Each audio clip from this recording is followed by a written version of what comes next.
discuss the 10 important points which you should keep in mind once you are there in Germany, or if you're planning to go to Germany. So there are like thousands of people who are planning to go to Germany every year, चाहे वो tourist visa हो, चाहे वो आपका family reunion visa हो, student visa हो, बहुत सारी कैटेगरीज में आप लोग प्लान करते हो जर्मनी जाने के लिए।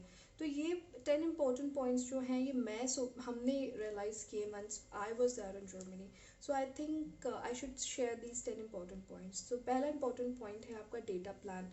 तो जो आपके मोबाइल का डेटा प्लान है और जो डेटा है वहाँ पे मोबाइल का नेटवर्क थोड़ा सा कम रहता है। तो अगर आप ये सोच रहे हैं कि अरे हम डेवलप्ड इकोनॉमी में जा रहे हैं, जर्मनी में जा रहे हैं, तो हमें हर जगह हमारा वाईफाई चलता रहेगा, नहीं ऐसा, हर जगह हमारा डेटा प्लान चलता रहेगा, तो नहीं, ऐसा नहीं है।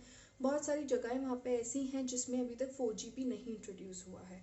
तो प्लीज़ मेक इट श्योर कि आपका वाईफाई हो ही जहाँ पर आप स्टे कर रहे हैं, दैट इज़ वेरी इंपॉर्टेंट। और जनरली वहाँ पे वाईफाई सब जगह रहता है, आपका बसेस हो गया, आपका मॉल्स हो गया, आपके कैफेटेरियाज हो गए, सब जगह आपका वाईफाई रहता ही है। तो इसीलिए आप प्लीज़ मेक इट श्योर कि अगर आपका जहाँ पे भी आप रह रहे हैं वहाँ पे वाईफाई हो ही हो। दूसरा इंपॉर्टेंट पॉइंट है आपका कि आप जब अपने फ़ोन जो आपके होते हैं वो सारे फ़ोन आपके साइलेंट रहें। जनरली फ़ोन मतलब वहाँ पे लोग जनरली अपने फ़ोन साइलेंट पे रखते हैं, लो रिंगटोन पे रखते हैं। तो अगर आप बस में भी ट्रैवल कर रहे हैं तो एकदम से बिल्कुल शांत एरिया है और एकदम से आपका मोबाइल बजे तो everyone start staring to you. अगर आप ग्रॉसरी वगैरह लेने जा रहे हैं एलडी या कहीं पर भी रेलवे वगैरह में, एकदम से आपका फ़ोन बजता है। So keep it a point कि आपका फ़ोन साइलेंट पे ही रहे तो अच्छा रहेगा। थर्ड इम्पॉर्टेंट पॉइंट है कि जब आप रोड पे चल रहे होते हैं तो वहाँ पे बाईसाइकिल की लेन अलग रहती है और पैदल चलने वालों की लेन अलग रहती है। तो प्लीज़ बाईसाइकिल वाली लेन पे ना चलें, क्योंकि ये गलतियाँ बहुत लोग कर लेते हैं। बाईसाइकिल वाली लेन पे चल के दे कीप, जब हॉर्न देते हैं ना वो लोग, तो बड़ा एम्बैरसमेंट लग जाता है, क्योंकि जर्मन्स हमेशा बाईसाइकिल वाली लेन पे नहीं चलते हैं। तो ये सबसे बड़ा दिक्कत की बात होती है जो हम कई बार नहीं रियलाइज़ कर पाते। बाकी है जो फोर्थ इम्पोर्टेंट पॉइंट है आपके, कि आप प्लीज़ जब रोड क्रॉस करो तो ट्रैफिक लाइट को फॉलो करो, चाहे रात का कोई भी टाइम हो रहा हो, चाहे सुबह का कोई भी टाइम हो रहा हो। कई बार ये होता है ना कि हमने लेफ़्ट देखा, हमने राइट देखा कि कुछ नहीं आ रहा और हमने एकदम से क्रॉस कर लिया। These Germans really follow the traffic light and it is really advisable to follow the traffic light. Please follow the traffic light. Fifth है कि आपको जो अपनी क्यू होती है, जैसे कि आप एयरपोर्ट से उतरे, फॉर एग्जांपल एयरपोर्ट से उतरने के बाद आपने या तो कैब ली या बस ली। अगर आप कैब लेते हैं तो जनरली आपको क्यू फॉलो नहीं करना पड़ता। अगर आप बस लेते हैं तो जनरली लोग लाइन में खड़े रहते हैं, they have very good patience, they stand in line and they don't break the queue. तो आप प्लीज़ क्यू को ना ब्रेक करें।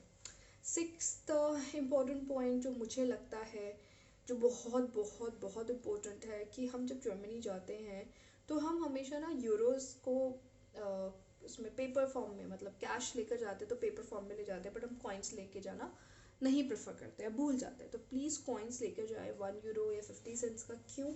क्योंकि जर्मनी में मैंने अभी तक जो एयरपोर्ट्स यूज़ करे वो 2 ही एयरपोर्ट्स यूज़ करे, हैम्बर्ग और बर्लिन, और दोनों में मुझे ये प्रॉब्लम हुआ है कि मैं कॉइन लेके जाना भूल जाती थी। और वहाँ पे जब आप अपना सामान ट्रॉली में रखते हैं तो आपको कॉइन डालना पड़ता है, 1 यूरो का, 50 सेंट्स का, आई थिंक 2 यूरो का भी होता है। तो वो कॉइन जब तक आप नहीं डालेंगे ना, जब तक आप ट्रॉली को नहीं खींच सकते। So this is a very important point.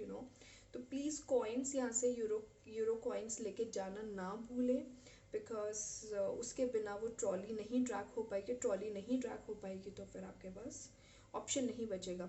अगर आपके जो आवर्स हैं, मतलब लैंडिंग आवर्स जो आपके हैं, उसमें अगर आपका एयरपोर्ट खुला हुआ है तो कोई प्रॉब्लम नहीं है। मेरे लैंडिंग आवर्स 9, साढ़े 9 या 10 बजे के थे, आई रिमेंबर, बर्लिन में। तो इसलिए मुझे वो शॉप्स भी नहीं मिली जिसमें मैं अपने यूरोस को एक्सचेंज करा सकूँ। तो इसलिए प्लीज़ ये तो आप कॉइन तो लेके जाना नहीं भूलें।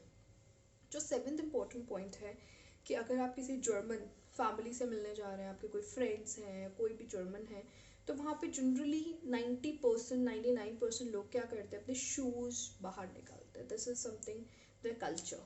तो आप कहीं पर भी जाएँ, so it is very weird कि आप अपने शूज़ लेकर वहाँ पे चले जाएँ। आई थिंक इसलिए भी क्योंकि वहाँ का वेदर बहुत ज़्यादा रेनी रहता है, बहुत विंडी रहता है, तो शायद इसलिए वहाँ पे के कल्चर है कि आप अपने शूज़ हमेशा बाहर निकाल के जा ही जाएँ, ठीक है ना।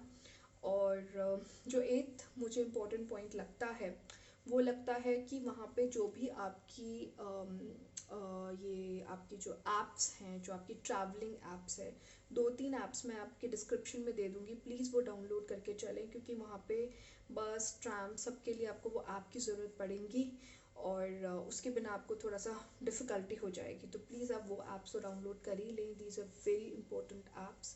9th इम्पोर्टेंट पॉइंट जो मुझे लगता है आपको फॉलो करना चाहिए, वो ये है कि आप प्लीज़ जब भी टिकट लें, जनरली लोग प्रेफर करते हैं कि हम बस पासेस जो ले रहे हैं वो वीकली लें या मंथली लें। अगर आप डेली का भी पास ले रहे हैं या टिकट ले रहे हैं, तो जर्मनी की जो पंचिंग मशीन है, उस पंचिंग मशीन में पंच करना ना भूलें। अगर आप उस पंचिंग मशीन में जब पंच करते हैं तो उस पर डेट आ जाती है। वो डेट होना बहुत इंपॉर्टेंट है। अगर वो डेट नहीं है तो दिक्कत हो जाएगी। और सपोज़ आपने सिर्फ टिकट ले लिया और उस पर आपने पंच नहीं किया, तो इसका मतलब कि वो टिकट आप 2 साल यूज़ करो, 1 साल यूज़ करो, 1 महीना यूज़ करो, क्योंकि डेट ही मेंशन नहीं है ना उस पर। तो वो पंच मशीन से पंच होना ज़रूरी है। अगर उन्होंने आपको पकड़ लिया, so there is a good penalty, somewhere around 60 euros और maybe more than that also. तो depending upon city to city कि क्या किसकी जगह की कितनी पेनल्टी है। तो प्लीज़ वो तो करें ही करें, क्योंकि एक स्टूडेंट का यही था कि वो टिकट तो ले लिया, वो आराम से घूम रहा था, and he face the penalty for the first day. तो I saw this post on Facebook somewhere. तो प्लीज़ आप अपने ध्यान में ये चीज़ रखें। जो 10th इम्पोर्टेंट पॉइंट है वो ये है कि कोई भी लाउड एक्टिविटी आप ना करें, जैसे कि आपका वैक्यूम क्लीनिंग हो गया संडे को, या कोई ड्रिलिंग हो गई संडे को, वो लोग अवॉइड करते हैं। Sunday is considered as a rest day, peace day. तो कोई भी लाउड एक्टिविटी वो लोग नहीं प्रेफर करते कि संडे को की जाए। कोई आपको फर्नीचर शिफ्ट करना है, या जैसे मैंने कि बताया आपको क्लीनिंग करनी है, तो प्लीज़ अवॉइड करें संडे को। इनफैक्ट लाउड एक्टिविटीज़ वो लोग रात को भी प्रेफर नहीं करते हैं, कहीं कहीं 9 बजे के बाद और कहीं कहीं 11 बजे के बाद, डिपेंड। तो प्लीज़ आप लाउड एक्टिविटीज़ का तो बहुत ही ध्यान रखें। बाकी अगर आपको जर्मनी से रिलेटेड, एप्लीकेशन प्रोसीजर से रिलेटेड, या वहाँ पे कोई हेल्प चाहिए आपको, we will be really happy to assist you. You can write a comment, you can call us, you can mail us, and please do not forget to like my channel, to subscribe my channel and like my video. Thank you so much.